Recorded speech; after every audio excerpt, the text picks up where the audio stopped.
Astoria, which is where I live, is actually so residential, you wouldn't even know that this is part of New York City. Look at that.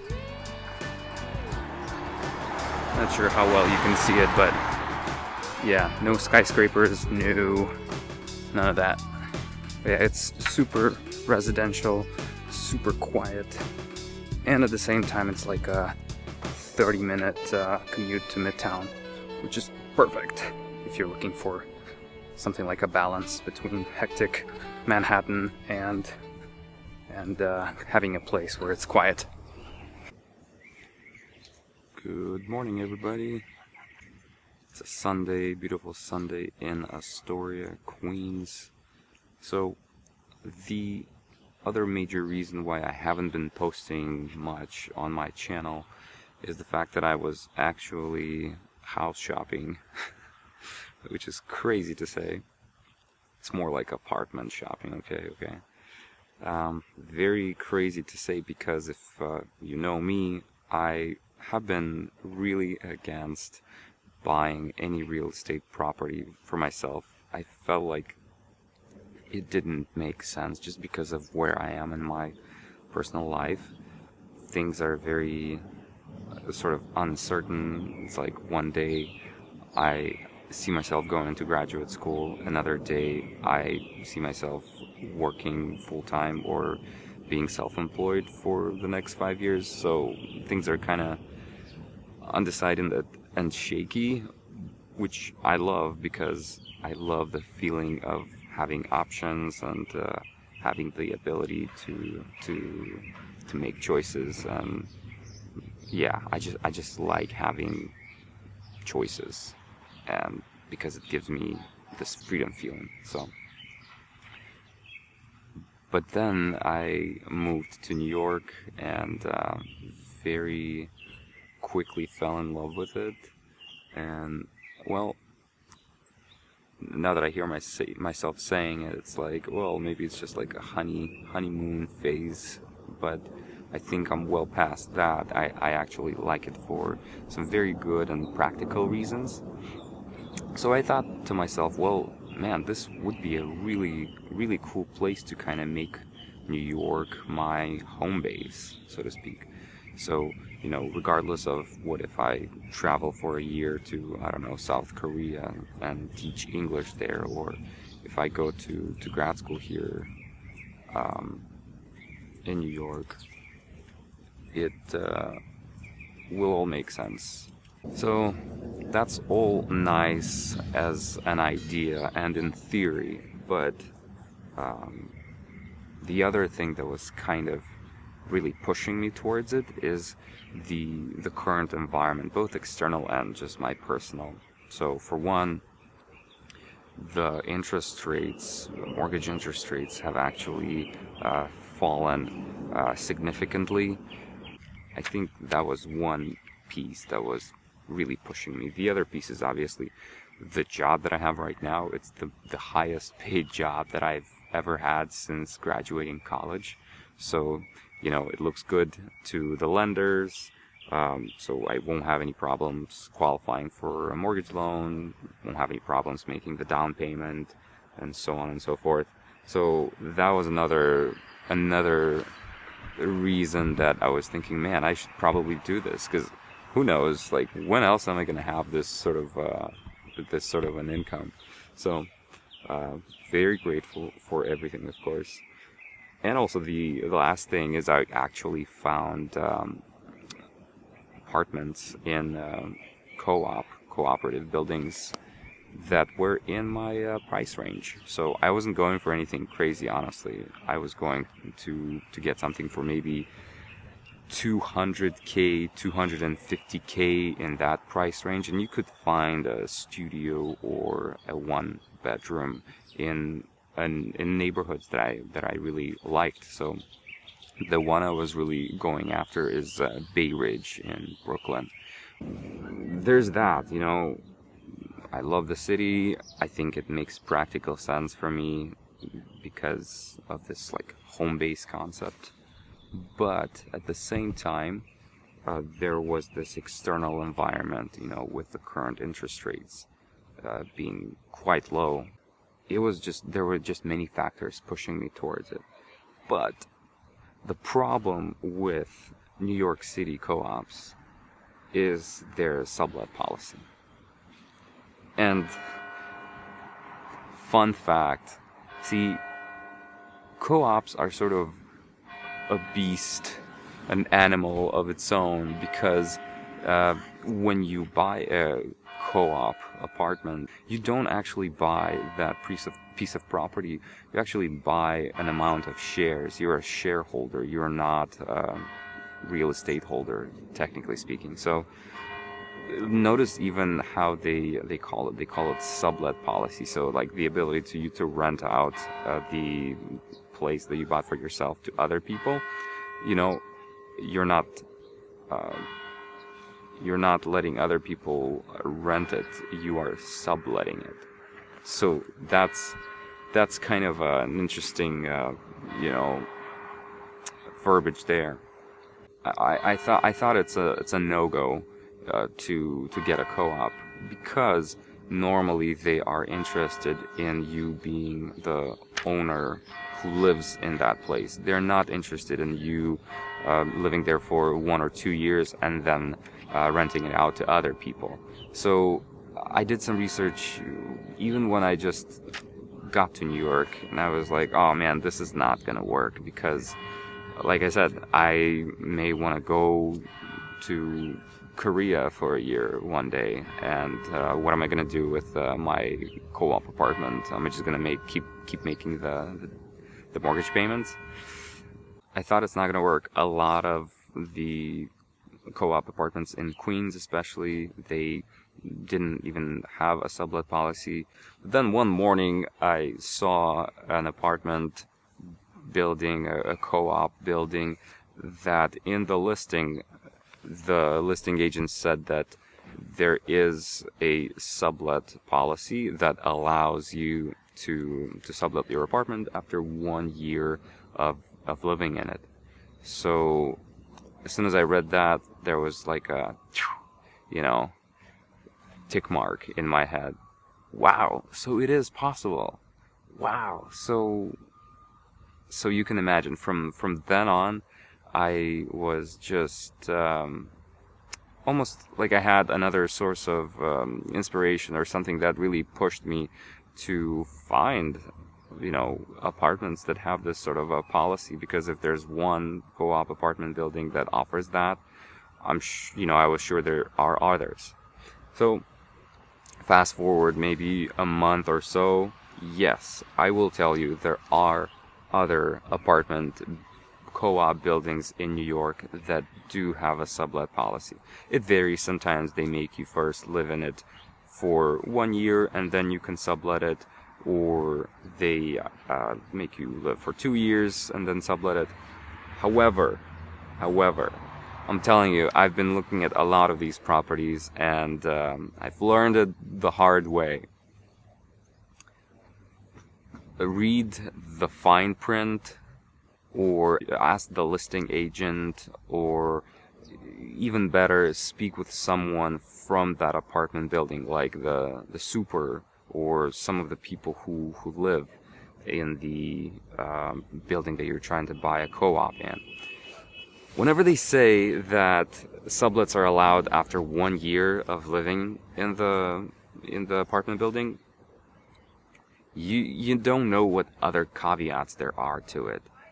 There was this 80-20% ratio between owners and renters. So if your sublet would sort of create a disbalance in this ratio, the board of the co-op will not allow you to make the sublet. Okay. Another caveat, for example, you can sublet your apartment, but then you need to live in it for 2 years out of 5. And the other 3 years you can have someone else live in it. The other caveat can be the policy can change. So at the time of you buying this co-op apartment, the policy might allow sublets, but you never know what the board might decide in, let's say, 5 years, at which point they might just say, no, we don't allow sublets anymore. So that's one other crazy thing, because I was on the phone with another listing agent just yesterday, actually, and I saw in the listing that it said that there is a sublet policy, they allow it, and the listing agent said, oh, sorry, we were actually meaning to remove that because we found out that they actually don't allow the sublets to happen. Okay. Even when the sublet policy is more or less flexible, even if you might have the ability to sublet it, the board might just find ways to push you to sell your apartment. That is a known thing. Again, I've spoken with quite a few people, owners, real estate agents. I spoke with live-in supervisors who just, they didn't have anything to lose. They told me, the facts. So, yeah, it is a crazy world, this whole co-op world.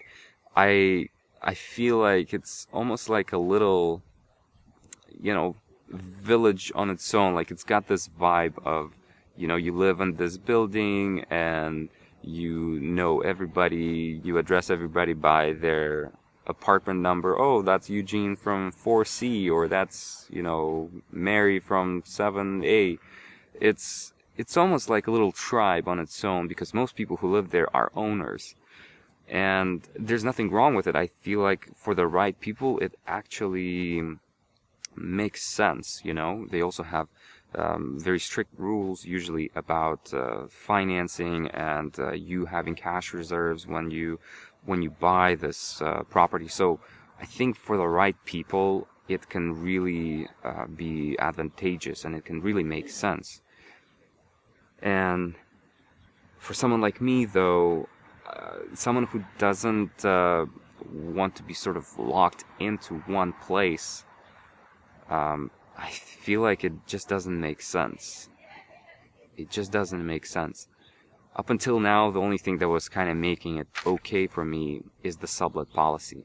But now that I'm finding out that this whole sublet stuff is so unpredictable, and it can change at any time, and there's all these caveats that you need to navigate, and then you're just sort of at the mercy of the board or the live-in supervisor or other owners judging you for renting out your property. I don't know. I just don't feel like sacrificing my freedom of choices right now for a piece of land, a piece of real estate property in this city. I'm just not sure that I'm ready for this level of commitment at this point in my life.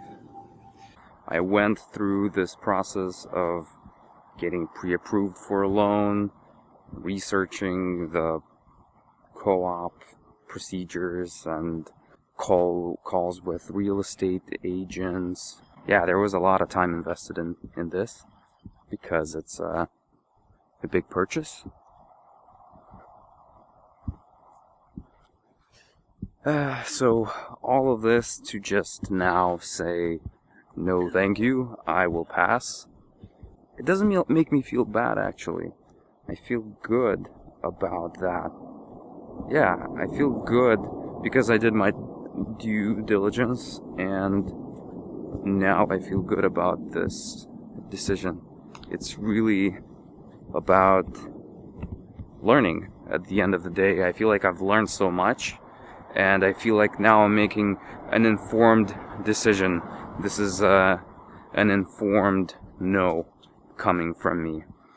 No, because I cherish my freedom of choices and flexibility and the ability to just pack my bags and go wherever I want to go for an unlimited amount of time. So I love that. And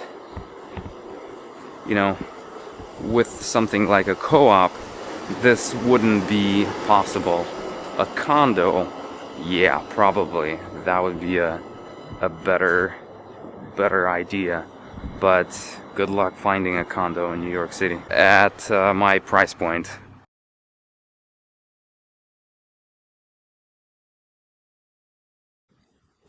If you are gonna buy a co-op apartment though, and if the sublet policy is really important to you, look at the fine print of the sublet policy. And the listing agent unfortunately may not know anything about that, so you really need to find ways to investigate that. Yesterday I went to an open house. I spoke with the listing agent. I said, hey, can you tell me more about the sublet policy?